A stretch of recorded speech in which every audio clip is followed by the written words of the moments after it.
Hello everyone, myself Bayuk Shah and today I will be delivering a lecture about quantum mechanical model of atom. So this topic is about a class 11. So today we will study this topic by looking to its history, that how this model came. ये model आया कैसे, पहले तो वो चीज़ हम समझेंगे। ये model आया क्यों आया और उसके रीज़न क्या थे, क्या क्या डेवलपमेंट्स हुई, वो उसके बारे में देखेंगे। उसके बाद हम चेक करेंगे कि हाइजेनबर्ग अनसर्टेनिटी प्रिंसिपल क्या होता है, डी ब्रोगलीज हाइपोथेसिस क्या होता है, ठीक है। फिर थोड़े से इसके रिलेटेड न्यूमेरिकल सॉल्व करेंगे, पीवाईक्यूज करेंगे, जो प्रीवियस ईयर के क्वेश्चन है वो। Introduction of a quantum mechanical model देखेंगे। पहले भाई मैकेनिकल मॉडल ऑफ एटम की हिस्ट्री जान के वो सीखेंगे कि भाई ये आया तो आया क्यों, राइट, और ये कैसे इसने अपना स्थान प्राप्त किया। एक मॉडल फेल हुआ है तो ये मॉडल आया, कौन सा मॉडल फेल हुआ है, क्या आया है, वो हम डिस्कस करेंगे। उसके बाद क्वांटम मैकेनिकल या फिर क्वांटम मैकेनिक्स का बेसिक इक्वेशन या फिर बेसिक से भी कॉम्प्लेक्स इक्वेशन जिसके बारे में पढ़ने वाले, इसका नाम है श्रोडिंगर इक्वेशन, ओके, उसके बारे में पढ़ेंगे। उसके बाद हम पढ़ने वाले हैं features of quantum mechanical model of atom, और लास्ट हम ये जो लेक्चर है उसका लास्ट पार्ट है वो है ऑर्बिटल एंड क्वांटम नंबर, उसका बेसिक्स के बारे में पढ़ने वाले हैं, ठीक है। तो आज पूरा लेक्चर हम कहानी की तरह पढ़ेंगे और देखेंगे कि भाई इलेक्ट्रॉन की पॉसिबिलिटी कहाँ पे होती है एटम के अंदर।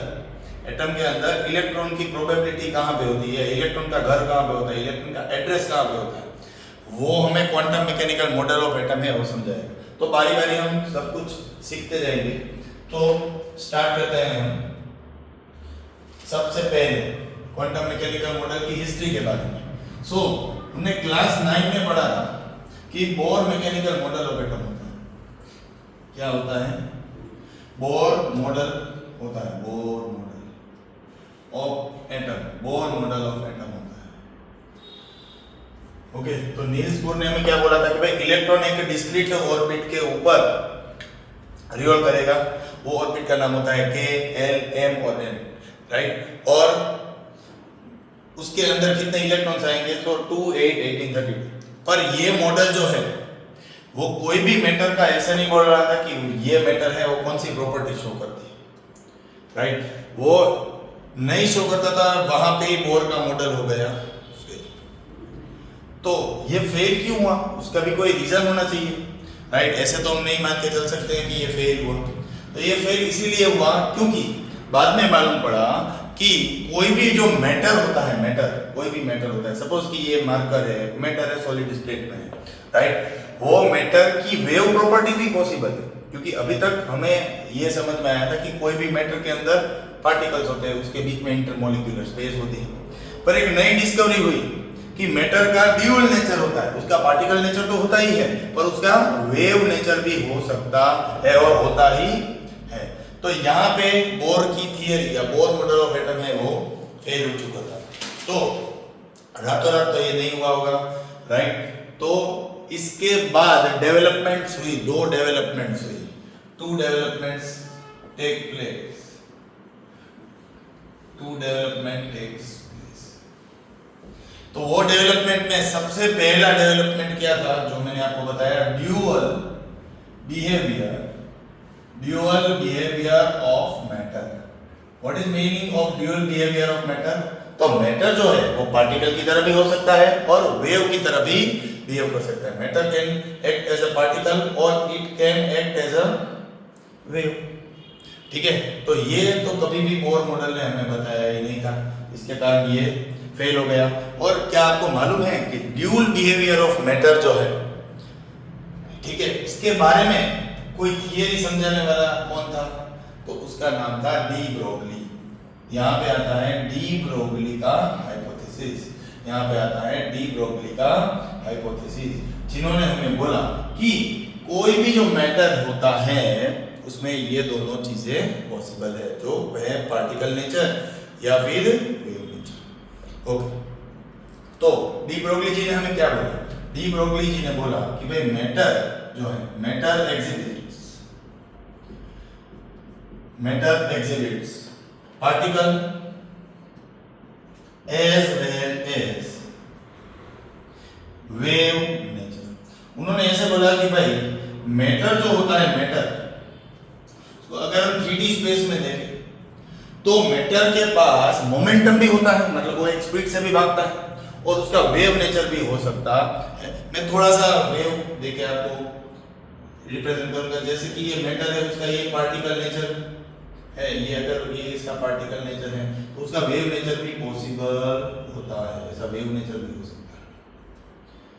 सो कोई भी लाइट अगर है, जैसे it is same as photons nature, right. Matter का जो भी नेचर है वो किसको रिसेंबल करता है, फोटोन के नेचर के साथ। मतलब क्या कि भाई कोई भी मैटर है उसका दो नेचर है, फिर से कि भाई पार्टिकल नेचर और वेव नेचर है, ठीक है। वेव नेचर मतलब कई कई जगह पे उसकी एनर्जी बढ़ेगी, कई कई नेचर पे घटेगी, ठीक है। पार्टिकल मतलब वो कुछ मोमेंटम शो कर सकता है। तो यही कारण था सबसे पहले बोर मॉडल है वो फेल। तो इसके बाद हम अगर जाए तो उन्होंने बोला कि भाई वेव अगर आपको नेचर है तो उसकी कोई वेवलेंथ भी हो सकती है। वेवलेंथ कैसे नापा जा सकता है, दो वेव के बीच का डिस्टेंस, दो क्रेस्ट के बीच का डिस्टेंस, दो ट्रफ के बीच का डिस्टेंस, या फिर एक क्रेस्ट और ट्रफ के बीच का डिस्टेंस है, उसको वेवलेंथ बोला जाता है, राइट। तो वेवलेंथ मैं जो बोलता हूं उतना वेवलेंथ होगा कोई भी मैटर का। तो उन्होंने ना वेवलेंथ का एक फॉर्मूला दिया, lambda is equal to h by mv, lambda is equal to h by mv, where h is your Planck's constant, h is Planck's constant, m is mass of particle, v stands for velocity, okay. तो ये पूरा जो आपको दिया है ये linear momentum, ठीक है। तो डी ब्रोगली जी ने क्या बोला, कोई भी मैटर का वेवलेंथ होता है और वेवलेंथ कितना होता है, इतना होता है, lambda is equal to h by mv। तो एक क्वेश्चन आता है, क्या क्वेश्चन आता है कि भाई जो हमारे आसपास की चीजें हैं, क्या सभी चीजों के लिए ये पॉसिबल है, मतलब वेव नेचर पॉसिबल है, पार्टिकल नेचर तो है ही, वो तो मालूम ही है, वेव नेचर पॉसिबल है। तो इसका आंसर होता है यस, इसका आंसर होता है यस, इट इज पॉसिबल। तो फिर क्वेश्चन ये अराइज होके आता है, तो क्यों हम उसकी वेवलेंथ कंसीडर करते ही नहीं है। तो हमें ऐसा क्वेश्चन आता है कि भाई उसकी वेवलेंथ हमने क्यों कंसीडर नहीं की, क्यों हम सिर्फ इलेक्ट्रॉन को ही पकड़ के बैठे हैं। क्योंकि इसका सबसे पहला रीजन है, जो भी चीजें हमारी हैं आसपास वो सभी चीजें हैं वो मैक्रोस्कोपिक है। क्या है, मैक्रोस्कोपिक, राइट।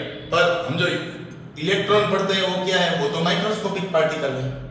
तो मैक्रोस्कोपिक का मतलब साइज ज्यादा मतलब मास ज्यादा होता है, माइक्रोस्कोपिक मतलब मास कम होता है। तो यहां से अगर आप चेक करें तो lambda is inversely proportional to 1 by m। इसका मतलब क्या है, लैम्बडा इसके लिए क्या हो सकता है, इसके लिए हो सकता है कम, वेवलेंथ इसकी क्या होगी, बहुत कम, राइट। तो इसका अगर मास कम है तो इसका वेवलेंथ क्या हो सकता है, ज्यादा। इसीलिए डी ब्रोगली हाइपोथेसिस है वो कौन से पार्टिकल के लिए वैलिड है, माइक्रोस्कोपिक पार्टिकल के लिए।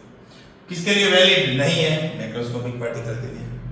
तो ये समझ में आ रहा होगा क्यों नहीं है, क्योंकि इसका अगर मास बढ़ जाएगा तो मैथमेटिकली इसकी वैल्यू है वो बहुत कम होगी, और अगर इसकी वैल्यू कम होगी then we can say that the wavelength can not be measured और it is so minute then we can neglect it.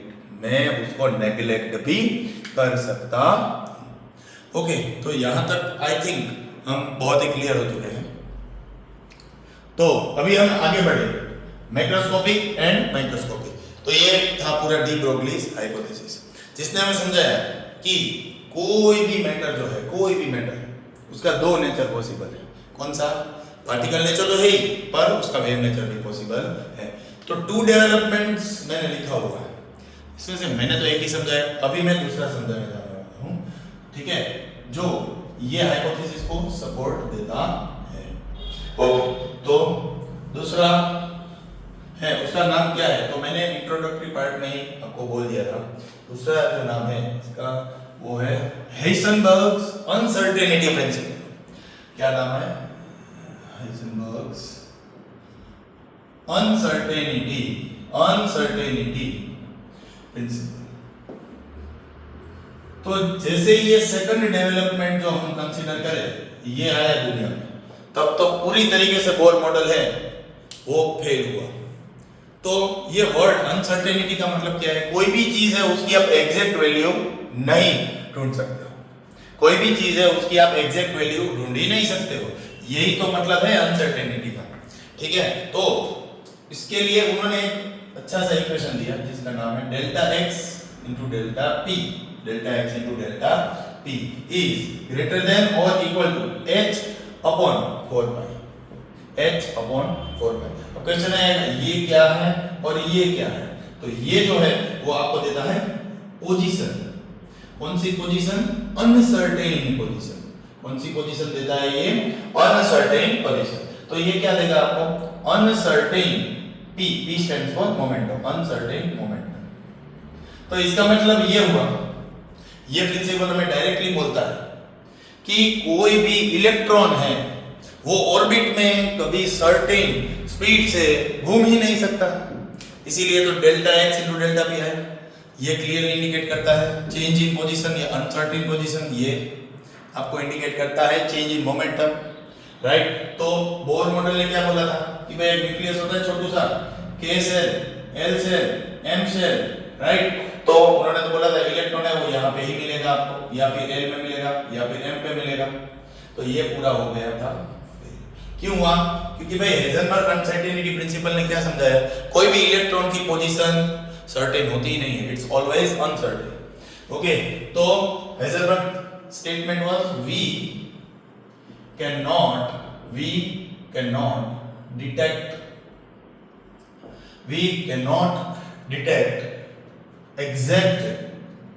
exact position of electron in an। मैं कभी भी इलेक्ट्रॉन का एग्जैक्ट एड्रेस एटम के अंदर नहीं ढूंढ सकता हूं। ओके, ये इक्वेशन को अगर हम आगे बढ़े, okay, so delta x into momentum का मतलब क्या होता है? Momentum P is equal to m into v। ये हमने क्लास 9 में भी पढ़ लिया है, ठीक है। P is equal to m into v। तो इसको मैं कैसे लिख सकता हूँ? m इंटू delta v is greater than और equal to h by 4 pi, ऐसा लिख सकता हूँ। ओके, तो ये P की जगह पे मैंने क्या सब्स्टिट्यूट किया है? m इंटू डेल्टा v। ओके, तो अगर मैं delta x into delta v है उसको अकेला कर दो तो m चला जाएगा नीचे, ग्रेटर देन और equal to h by 4 pi m, ऐसे भी लिख सकता हूं। ओके, तो ये जो फॉर्मूला है वो प्रोडक्ट ऑफ पोजीशन और वेलोसिटी के टर्म्स में है, ठीक है। हेजनबर्ग अनसर्टेनिटी प्रिंसिपल का फॉर्मूला है जो पोजीशन और अनसर्टेनिटी इन वेलोसिटी के बारे में बोलता है। ओके, तो इसको अगर हम आगे बढ़े, ठीक है, अगर मैं ऐसे बोलूं डेल्टा एक्स की वैल्यू बहुत छोटी, अगर इसमें बहुत ही कम अनसर्टेनिटी, ठीक है, या फिर मैं ऐसे बोल दूं कि भाई इलेक्ट्रॉन है उसकी वेलोसिटी बहुत ही ज्यादा है, तो इसका मतलब क्या होगा? डेल्टा एक्स है उसकी वैल्यू बहुत कम होगी। अगर इसकी वैल्यू बहुत कम है मतलब ये जो है वो सर्टेन हो जाएगा, मतलब इसकी पोजीशन कैसी हो जाएगी? सर्टेन पोजीशन हो जाएगी। ओके, तो ये क्लियर हो रहा होगा, ठीक है। तो अगर एक की वैल्यू बढ़ती है तो दूसरे की वैल्यू कम होनी चाहिए क्योंकि उसका प्रोडक्ट है वो कांस्टेंट रहेगा, ठीक है। तो ये आपको शायद समझ में आ गया होगा, क्योंकि इलेक्ट्रॉन है उसकी वेलोसिटी ज्यादा होती है तो उसकी पोजीशन है वो सर्टेनली हम फाइंड कर सकते हैं। ओके, सो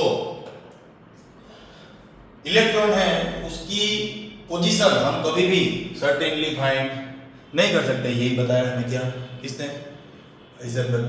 इसलिए उन्होंने क्या ये फॉर्मूला दिया, delta x into delta p is greater than और equal to h by 4 pi. Okay, तो इतना तो हमें मालूम पड़ गया कि भाई न्यूक्लियस है उसके आसपास इलेक्ट्रॉन है, पर कहां पे है वो मालूम नहीं, so we can not tell that exact position. We can find the probability of a electron in an atom. हम उसके प्रोबेबिलिटी, शक्यता जो है कि भाई एक एटम है उसके न्यूक्लियस के आसपास इलेक्ट्रॉन का क्लाउड या इलेक्ट्रॉन की प्रोबेबिलिटी कितनी है वो हम जान सकते हैं। ये किसने बताया? हाइजेनबर्ग अनसर्टेनिटी प्रिंसिपल है। ओके, तो अभी हम वो देखेंगे कि भाई इसके न्यूमेरिकल कैसे कैसे PYQs में आ सकते हैं, इसके न्यूमेरिकल्स हैं वो एक तो कवर करेंगे। ओके, फिर हम डायरेक्टली जंप करेंगे quantum mechanical model of atom, वो कैसे आया, उसका एक बहुत ही complex equation Schrodinger wave equation है, वो हमें क्या बोलना चाहता है, ये सब चीजों के बारे में हम देखने वाले हैं। Okay, so let's start PYQ, that's our third portion, PYQs। Okay, so what is the question? तो question is a golf ball of mass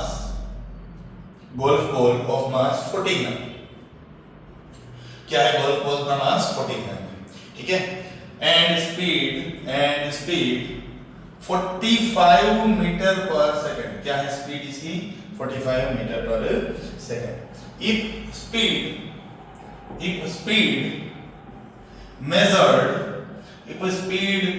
measured with accuracy, कितनी एक्यूरेसी थी भाई? with accuracy of 2%। हमने जो स्पीड मेजर की golf ball की, जब किसी ने उसको हिट किया तब उसका एक्यूरेसी जो मिला वो कितने प्रतिशत है? 2% है, ठीक है। Then calculate uncertainty in position, ऐसा अगर क्वेश्चन आए तो क्या कर सकते हैं? Uncertainty in position. तो पहले तो हम ये देखेंगे कि हमें फाइंड क्या करना है, फाइंड करना है अनसर्टेनिटी इन पोजीशन। तो लेट्स आंसर इट। सो हमें फाइंड करना है डेल्टा x, हमें डेल्टा x की वैल्यू फाइंड करनी है। बहुत सिंपल सा क्वेश्चन है, ठीक है, डेल्टा x की वैल्यू फाइंड करनी है। तो हमें क्या दिया हुआ है? सबसे वो पैरामीटर्स लिखेंगे, m = 40 ग्राम दिया हुआ है, right. Mass is given as 40 gram. अगर इसको मैं किलोग्राम में कन्वर्ट करना चाहता हूं तो 40/1000 होगा, ठीक है। तो मास जो है इसका आएगा वो होगा 0.04 kg। आई थिंक यहां तक क्लियर होगा। मास जो है गोल्फ बॉल का वो 0.04 kg है। वेलोसिटी का यूनिट तो ठीक है, तो उसमें कोई कन्वर्जन की आवश्यकता नहीं है, पर हमें जो वेलोसिटी दी है वो है 2 मीटर पर सेकंड, और एक पैरामीटर दिया है जो है डेल्टा v। डेल्टा v का मतलब क्या होता है? डेल्टा v का मतलब हमें दिया है कि कितने एक्यूरेटली हमारी वेलोसिटी मेजर हुई है, जो दी हुई है 2%। तो यहाँ पे लिखूंगा मैं 2%।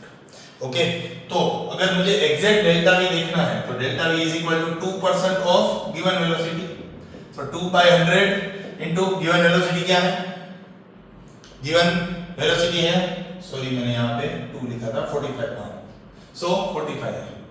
ओके, तो 45 दूसरा होता है 90/100। अगर इसको कैलकुलेट करें 0.9 मीटर पर सेकंड। इसकी जो वैल्यू निकल के आएगी वो है 0.9 मीटर पर सेकंड। तो अभी हमें क्या फाइंड करना है? डेल्टा x फाइंड करना है। कैसे फाइंड करेंगे? Heisenberg uncertainty principle, delta x into delta v। Okay, delta x into delta v का कुछ फॉर्मूला था जो हमने लिखा था, is greater than or equal to h/4πm, h/4πm, right. हमने मोमेंटम है उसको कन्वर्ट किया था मास इनटू वेलोसिटी में, ठीक है, और उसके बाद हमें ये इक्वेशन पूरा मिला था, ठीक है। तो इसमें हमें क्या फाइंड करना है? डेल्टा x, और डेल्टा x को फाइंड करना है इनटू डेल्टा v का मतलब होता है 0.9, ग्रेटर देन और इक्वल टू, ये क्या है? h is the Planck's constant. So 6 point Planck's constant की वैल्यू जो मैंने अभी बताई नहीं है, ओके, पर वो जनरली सबको आती है 6.26 into 10 to the power -34 divided by 4 pi 3.14 into मास। तो मास किसका लेंगे? इसमें मास लेंगे गोल्फ बॉल का, जो हमने यहाँ पे ऑलरेडी ढूंढ लिया है 0.04। ओके, तो डेल्टा x को अगर हमें कैलकुलेट करना है तो ग्रेटर देन और इक्वल टू 0.9 उधर चला जाएगा, 6.26 into 10 to the power -34 divided by 4 into 0.04 into 3.14 into 0.9। अगर हम इसको पूरे को कैलकुलेट करेंगे तो इसकी वैल्यू जो निकल के आएगी वो क्या होगी? इसकी जो पोजीशन वैल्यू है वो क्या होगी? तो वो होगी around 1.46 into 10 to the power -33 metre. Okay, तो गोल्फ बॉल की जो अनसर्टेनिटी पोजीशन की वैल्यू आई वो है ये 1.46 into 10⁻³ मीटर। अब आप सोचोगे कि सर ये वैल्यू है वो तो बहुत ही छोटी है। सही है, छोटी है, क्यों? क्योंकि ये कौन सा पार्टिकल है? ये पार्टिकल गोल्फ बॉल है वो मैक्रोस्कोपिक पार्टिकल, इसलिए इसकी जो अनसर्टेनिटी है उसकी वैल्यू बहुत ही कम है। इसका मतलब कि ये जो गोल्फ बॉल है उसकी पोजीशन हम सर्टेनली मेजर कर सकते हैं। क्या कर सकते हैं? इसका सर्टेनली हम मेजर कर सकते हैं। समझ में आया? इसकी हम अनसर्टेनिटी है वो प्रेडिक्ट करते हैं माइक्रोस्कोपिक पार्टिकल की। मैक्रोस्कोपिक पार्टिकल का मैंने प्रूव कर दिया क्योंकि इसकी वैल्यू बहुत छोटी है, 10⁻³ मीटर, वहां से ही मालूम पड़ जाएगा, right? So we can easily know the position of this golf ball. Okay, so let's proceed further. Example 2। So second example देखेंगे इसका, तो इससे हमें और क्लियरिटी आ जाएगी, ठीक है? सो आई थिंक यहां तक हमें समझ में आया होगा कि भाई माइक्रोस्कोपिक पार्टिकल है उसमें ज्यादा अनसर्टेनिटी होती है और मैक्रोस्कोपिक पार्टिकल में तो सर्टेनिटी होती ही नहीं है कि होती है। मैक्रोस्कोपिक पार्टिकल्स जो है वो सर्टेन होते हैं, उसकी पोजीशन आप सर्टेनली फाइंड कर सकते हैं। माइक्रोस्कोपिक पार्टिकल की पोजीशन है वो डिटरमाइन नहीं हो सकती है। Okay, so let's proceed towards example 2। Hypothetical example है, ओके, जिसमें आपको इलेक्ट्रॉन का मास दिया हुआ है। मैं डायरेक्टली बड़ा क्वेश्चन नहीं लिखूंगा। 9.1 × 10⁻³ kg जो एक्चुअल इलेक्ट्रॉन का मास है, उसकी काइनेटिक एनर्जी भी दी है। Kinetic energy is given to you as 3 × 10⁻25 joule, ऐसा आपको दिया हुआ है। और आपको क्या फाइंड करना है? आपको फाइंड करना है ये इलेक्ट्रॉन का वेवलेंथ क्या है। Find wavelength of electron. तो क्या फाइंड करना है हमें? Wavelength of electron. Wavelength of electron find करना है। तो वेवलेंथ फाइंड करना तो बहुत इजी है। Lambda is equal to h by linear momentum, that is m * v। पर प्रॉब्लम क्या है? प्लैंक्स कांस्टेंट तो हमारे पास है 6.626, सॉरी 26 × 10⁻34। पर प्रॉब्लम है हमारे पास मास है, मास भी है। ओके, तो क्या चीज नहीं है हमारे पास? वेलोसिटी नहीं है। क्या नहीं है हमारे पास? वेलोसिटी नहीं है। वेलोसिटी फाइंड करने के लिए हमें क्वेश्चन में और एक पैरामीटर दिया है जिसका नाम है kinetic energy. So kinetic energy is equal to half mv²। क्या है काइनेटिक एनर्जी का formula? Half mv²। Kinetic energy का वैल्यू दिया है 3 × 10⁻⁻25 is equal to half into mass of electron is given to you as 9.1 × 10⁻31 into v का square. Okay, तो ये यहाँ जाएगा, ये इसके नीचे आ जाएगा। That means 6 × 10⁻⁻25 divided by 9.1 × 10⁻31 will give you velocity square। If you move further, तो वेलोसिटी की जो वैल्यू है वो रूट में कुछ आएगी, ठीक है? 6 divided by 9.1 × 10⁻, ये -31 अगर ऊपर जाएगा तो 10⁻6 हो जाएगा। और फाइनली अगर आप इसको कैलकुलेट करेंगे तो इसकी कुछ वैल्यू, अप्रोक्सीमेट वैल्यू आएगी 0.8119 × 10⁻³ मीटर/सेकंड। तो अभी हमें वेलोसिटी मिल गया है। Now I can use this formula. तो अगर हम ये फॉर्मूला को भी यूज करें तो प्लैंक्स कांस्टेंट की वैल्यू क्या है? 6.26 × 10⁻34 divided by mass of electron is given to you as 9.1 × 10⁻31 into velocity आपको मिल गई है 0.8119 × 10⁻3। अगर आप इसको कैलकुलेट करेंगे तो इसकी कुछ अप्रोक्सीमेट वैल्यू मैं आपको बता देता हूं। ओके, जो निकल के आएगी वो है 0.8119 × 10⁻, मैंने ये पहले से गिन के रखी है, -6 मीटर। ये है वेवलेंथ या फिर 0.8119 माइक्रोमीटर। तो इतनी वेवलेंथ आएगी। किसकी आएगी ये वेवलेंथ? इलेक्ट्रॉन की, ठीक है? तो अगर मेरा इलेक्ट्रॉन है वो इतने मास का है जो है एक्चुअल में, ओके, और अगर वो मोशन में है तो ये काइनेटिक एनर्जी है वो आएगा पिक्चर में, राइट? तो उसकी वेवलेंथ कितनी होगी? 0.8119 माइक्रोमीटर जितनी होने वाली है। ओके, अभी तो ये क्लियर कट समझ में आ गया कि बोर मॉडल क्यों फेल हुआ। तो पहला थियरी जो हमने पढ़ा भाई ड्यूल नेचर ऑफ मैटर होता है कि मैटर है वो पार्टिकल और वेव की तरह बिहेव करता है।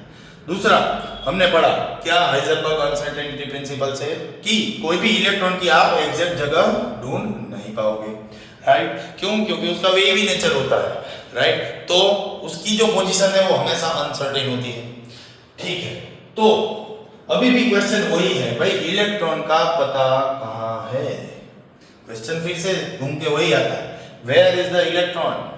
क्यों हम ये मॉडल पढ़ रहे हैं? क्यों? क्योंकि इलेक्ट्रॉन की सब इंफॉर्मेशन हमें चाहिए, right? So let's move further कि भाई अब क्या हुआ। तो अब फाइनली हमारे पास आ गया है क्वांटम मैकेनिक्स। क्वांटम मैकेनिक्स क्या आ गया है टॉपिक? Quantum mechanics. तो क्वांटम मैकेनिक्स जो है वो क्लासिक थियरी, ठीक है, क्लासिक थियरी से मैच करता था, इसीलिए क्वांटम मैकेनिक्स का जो मॉडल है वो एक्सेप्ट हो गया। तो क्वांटम मैकेनिक्स है उसका कोई बेसिक इक्वेशन आपको पूछे, इसको मैं बोलना चाहता हूं फंडामेंटल या बेसिक इक्वेशन।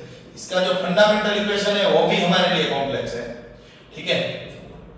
फंडामेंटल इक्वेशन के बारे में अभी हम पढ़ने वाले हैं। किसके बारे में पढ़ने वाले हैं? फंडामेंटल इक्वेशन के बारे में। तो आप बोलोगे सर क्वांटम मैकेनिक्स है उसका फंडामेंटल इक्वेशन दिया किसने? कौन है ये भाई साहब? तो ये जो भाई साहब है इसका नाम है स्क्रोडिंजर, और इसके इक्वेशन का नाम ऑब्वियसली उनके नाम से ही होगा, तो इक्वेशन का नाम है स्क्रोडिंजर इक्वेशन। तो ये स्क्रोडिंजर इक्वेशन हमें क्या बताता है? ये हमें बताता है कि इलेक्ट्रॉन एक एटम के अंदर फाइंड करने की प्रोबेबिलिटी क्या है, या फिर अगर हमें एटम के अंदर के इलेक्ट्रॉन के बारे में जानना है तो क्या क्या पैरामीटर्स हमें स्टडी करने पड़ेंगे, उसके बारे में हमने स्क्रोडिंजर जी ने बताया। तो let's write this equation del square psi by del x square plus del square psi by del y square plus del square psi by del z square. Okay, ये साई साई क्या है वो मैं आपको बताऊंगा, plus 8 pi square m by h square e minus v is equal to 0।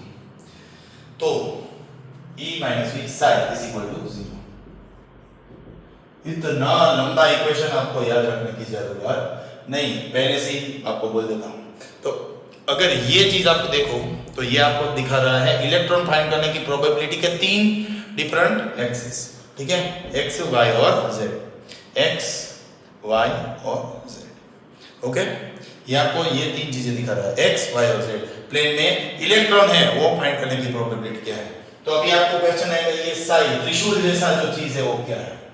सो ये जो चीज है वो आपको आइडिया देता है ऑर्बिटल्स के बारे में, आइडिया अबाउट ऑर्बिटल्स, और you can say idea about probability of electrons, idea about probability of electron.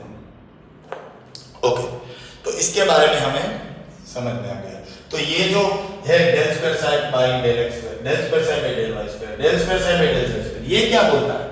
ये हमें बोलता है कि भाई 3D स्पेस में इलेक्ट्रॉन कहां-कहां पे हो सकते हैं।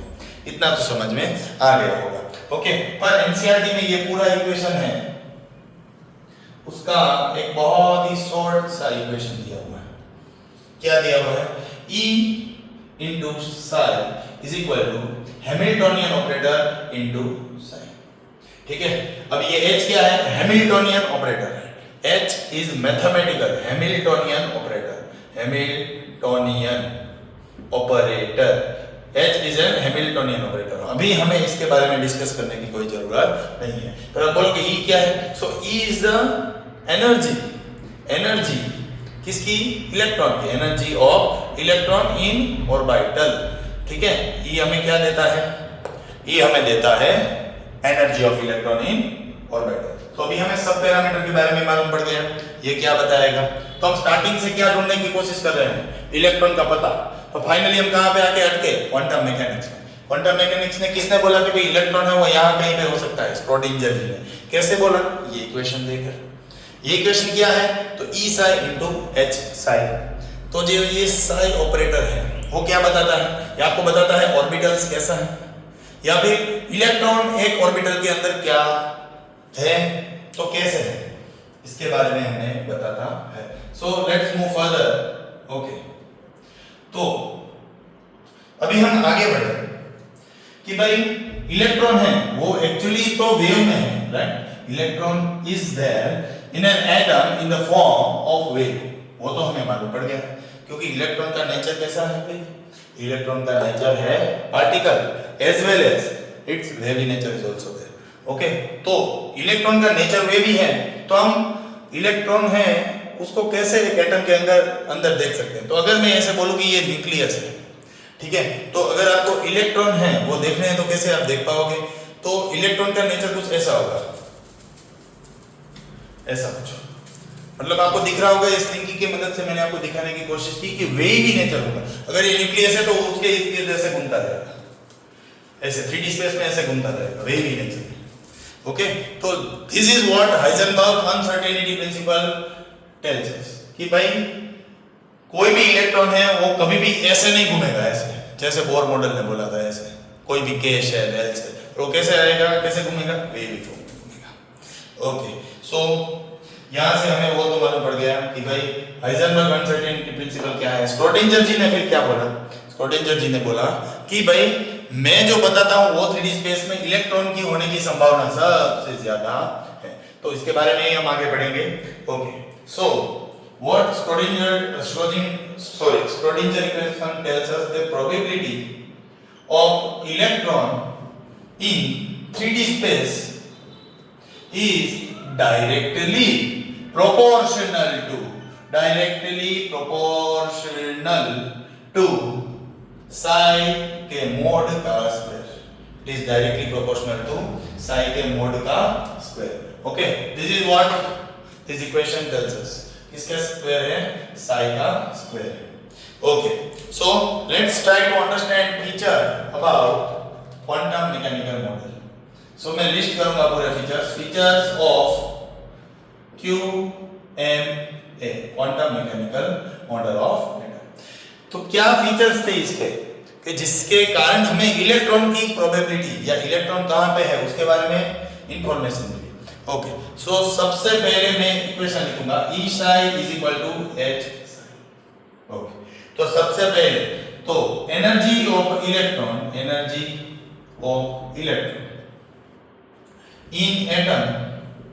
Is always quantized. तो ये क्या बताने की कोशिश कर रहा है? ये हमें ये बताने की कोशिश कर रहा है कि हर एक ऑर्बिटल में इलेक्ट्रॉन की एनर्जी है वो अलग अलग हो सकती है। तो एनर्जी कैसे निकाल सकते हैं? स्क्रोडिंजर वेव इक्वेशन को जो सेटिस्फाई करे वैसे वैसे एनर्जी है वो निकलेगी। तो आई थिंक फर्स्ट पॉइंट है वो क्लियर है। ओके, सेकंड पॉइंट हमें बताना चाहता है path of electron can never be determined certainly। आप कभी भी इलेक्ट्रॉन के पाथ को certainly डिफाइन नहीं कर सकते हो। HUP इसका मतलब होता है हाइजेनबर्ग अनसर्टेनिटी प्रिंसिपल ने ये बोला था। तो quantum mechanical model of atom ने भी एक्सेप्ट किया कि जो हाइजेनबर्ग प्रिंसिपल था वो एग्जैक्टली सेम था, ठीक था, मतलब ठीक है। तो अभी हम थर्ड पॉइंट के ऊपर जाते हैं। तो atomic orbital is wave function जिसको हम रिप्रेजेंट करते हैं psi for electron in an atom. Atomic orbital है वो किसके ऊपर डिपेंडेंट है? वेव फंक्शन मतलब सिंबॉलिकली इसको क्या लिखते हैं? psi किसके बारे में बताता है? मैंने बताया था एटॉमिक ऑर्बिटल के बारे में बताता है, या इलेक्ट्रॉन है उसको एक जगह पे पाने की संभावना क्या है उसके बारे में भी बताता है। Okay, now N orbital can not have more than 2 electron. इसको मैं बोलना चाहूंगा हुन जरूर कि भाई कोई भी ऑर्बिटल हो उसके अंदर कितने मिनिमम या मैक्सिमम इलेक्ट्रॉन कितने आ सकते हैं? 2।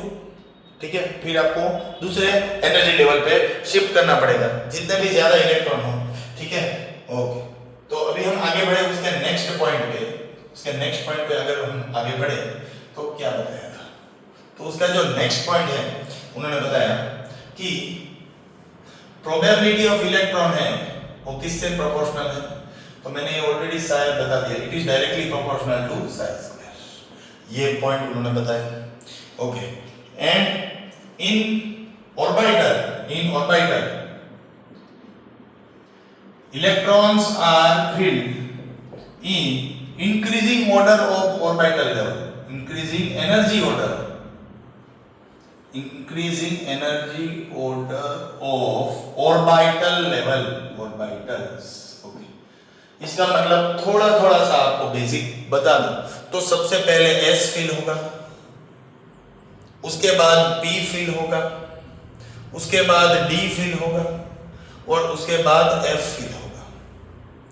तो ऐसे ऐसे ऑर्बिटल है वो फिल होंगे, ठीक है। तो ऑर्बिटल है वो कोई भी ऑर्बिट में नहीं चले जाएंगे, सबसे पहले लोअर एनर्जी ऑर्बिटल में जाएंगे, फिर उससे आए वैसे असेंडिंग ऑर्डर में। तो ये जो प्रिंसिपल दिया था उसका नाम है ऑफ-बाउ, तो ये इसको मैं बोलूंगा ऑफ-बाउ प्रिंसिपल। तो ये सभी पॉइंट्स हमें समझ में आ गए होंगे कि भाई कोई भी एनर्जी लेवल नहीं होता है, energy level of electron is always quantized. Okay, path of electron can never be determined, path of electron can never be determined certain. आप कभी भी इलेक्ट्रॉन के पाथ को सर्टेनली डिफाइन नहीं कर पाते। ओके, थर्ड, एटॉमिक ऑर्बिटल किसके ऊपर डिपेंड होता है? साई के ऊपर डिपेंड होता है। फोर्थ, कोई भी ऑर्बिटल है उसके पास दो से ज्यादा इलेक्ट्रॉन होने की संभावना नहीं होती है। ये हमें पॉइंट बताता है कि इलेक्ट्रॉन पाने की संभावना है वो किससे प्रोपोर्शनल है? साई ऑर्बिटल के वेव फंक्शन के स्क्वायर से। In orbital electron is always filled in increasing order. तो यहां तक हमें ये समझ में आ गया कि इलेक्ट्रॉन कहां पे मिलेंगे? ऑर्बिटल में मिलेंगे। अभी ऑर्बिटल है क्या, तो थोड़ा सा मैं आपको पुशबैक करके यहां तक ऑर्बिटल तक पहुंचाने की कोशिश करूंगा, ठीक है। तो देखते हैं ऑर्बिटल क्या है, ठीक है। ऑर्बिटल वो जगह है जहां पे इलेक्ट्रॉन की आने की संभावना मैक्सिमम है। हम यहां से भी सर्टेनली इलेक्ट्रॉन को ढूंढ नहीं पाएंगे, ऐसा नहीं बोल सकते हैं कि यहां पे है इलेक्ट्रॉन, इसकी प्रोबेबिलिटी जो है वो ज्यादा है, ऐसा हम ऑर्बिटल से बोल सकते हैं। पर ऑर्बिटल है क्या, उसके बारे में हम डिस्कस करेंगे, जरूर से करेंगे। ओके, सो सबसे पहले ऑर्बिटल को समझने के लिए हमने क्लास 9 में पढ़ा था कि शेल्स होते हैं, जैसे कि K, L, M, N, ये शेल होते हैं। तो शेल का भी एक पार्ट होता है जिसका नाम होता है सब शेल्स। सब शेल्स का भी पार्ट होता है जिसका नाम होता है ऑर्बिटल्स। और ये जो ऑर्बिटल्स है वो होते हैं, मैंने आपको ऑलरेडी बता दिया है, S, P, D और F। तो आप बोलोगे भाई ये शेल क्या है, what is the meaning of shell?